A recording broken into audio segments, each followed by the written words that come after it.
আসসালামু আলাইকুম প্রিয় ভাই ও বোনেরা, আজ আমি তোমাদের বলবো হুজুর সাল্লাল্লাহু আলাইহি ওয়াসাল্লামের 8টি গুরুত্বপূর্ণ সুন্নাহ।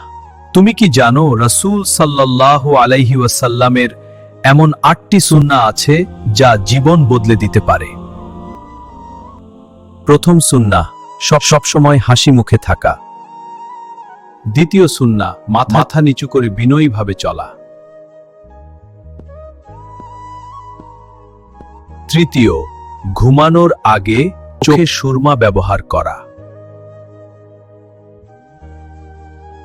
চতুর্থ সুন্নত, মেহমানকে দরজা পর্যন্ত এগিয়ে দেওয়া।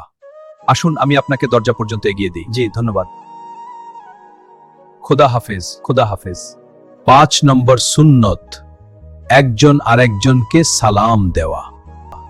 আসসালামু আলাইকুম। ওয়া আলাইকুম আসসালাম। কেমন আছেন? আলহামদুলিল্লাহ ভালো। আপনি? আলহামদুলিল্লাহ। 6 নম্বর সুন্নত, খুশির সময় কোলাকুলি করা। জি, খুব ভালো কথা। আসুন কোলাকুলি করি। জি, আলহামদুলিল্লাহ, এটা আমাদের সুন্নত। 7 নম্বর সুন্নত, বাহনে ওঠার সময় আল্লাহু আকবার বলা। আল্লাহু আকবার। 8 নম্বর সুন্নত, বাহন থেকে নামার সময় সুবহানাল্লাহ বলা। সুবহানাল্লাহ। রাসূল সাল্লাল্লাহু আলাইহি ওয়াসাল্লাম বলেছেন, যে ব্যক্তি একটি সুন্নাহ জীবিত করবে সে 100 শহীদের সমান সওয়াব পাবে। ভিডিওটি ভালো লাগলে লাইক শেয়ার করতে ভুলবেন না যেন। আর আপনি যদি এই সুন্নতগুলি নতুন শুনে থাকেন তাহলে একবার আলহামদুলিল্লাহ লিখে যান।